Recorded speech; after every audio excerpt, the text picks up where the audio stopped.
তোমাদের সাথে আমি একটা কথা একটু বলার জন্য আসলাম।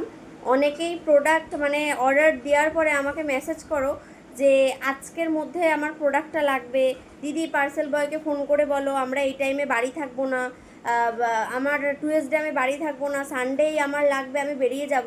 তা আমি তোমাদের একটা কথা বলি, আজকে আমরা যখন অনলাইনে কোনো প্রোডাক্ট আমরা অর্ডার করি, বা ফ্লিপকার্ট হোক, মিশো হোক, মিন্ত্রা হোক, যে কোনো সাইট হোক, আমরা তো তাদের সাথে কোনো কন্ট্যাক্ট করতে পারি না। আমি নিজেও অর্ডার করি আলাদা সাইট থেকে, তো সেখানে দাঁড়িয়ে ওদের সাথে আমরা কন্ট্যাক্ট করতে পারি না। পার্সেল বয় যেদিন দেবে সেই হিসেবে আমাদের ম্যানেজ করতে হয়। তা হ্যাঁ, আমার প্রোডাক্টটা অনলাইন প্রোডাক্ট না, কিন্তু আমি কিন্তু পুরোটাই পাঠাই কোরিয়ার সার্ভিসে। তো সেখানে দাঁড়িয়ে এই যে আমাকে তোমরা বলো যে দিদি এই এই দিনের মধ্যে লাগবে, এইগুলো বলো না, কারণ এগুলো আমার হাতে থাকে না।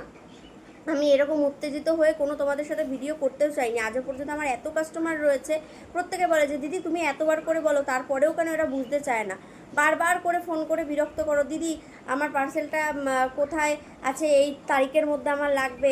ট্র্যাকিং আইডি দিয়ে দেওয়ার পরেও বলো যে দিদি ট্র্যাক করে বলো। এগুলো তো সম্ভব হয় না গো। ট্র্যাকিং আইডি দেওয়ার পরে এটা তোমরা নিজেরা ট্র্যাক করে দেখবে অবশ্যই। আর এই রিকোয়েস্টগুলো করবে না যে আজকের মধ্যেই লাগবে। ম্যাক্সিমাম একটা সপ্তাহ হাতে টাইম রাখবে, আমি ক্লিয়ার বলে দিলাম।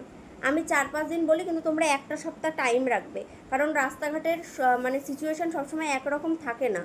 আর আমাকে বারবার এটা কেউ বলবে না যে দিদি কোরিয়ার বয়কে ফোন করে বলো। আমি আমার এখানকার হাব থেকে পাঠাই, এটা অন্য আর একটা হাবে যায়, ওদের সিস্টেমে তোমাদের ওখানে ডেলিভারি হয়। আমি তাদের সাথে কোনোভাবেই কন্ট্যাক্ট করতে পারবো না, কখনোই পারবো না। আমি কোথা থেকে পাবো? আমি তো এটা কোরিয়ার সিস্টেমে পাঠাচ্ছি। তো জিনিসগুলো বুঝবে, কেউ রাগ করো না, কারণ সবাই না করলেও কিছু কিছু মানুষ আছে যেরকম আমাকে বলো এগুলো তো আমার খুব খারাপ লাগে।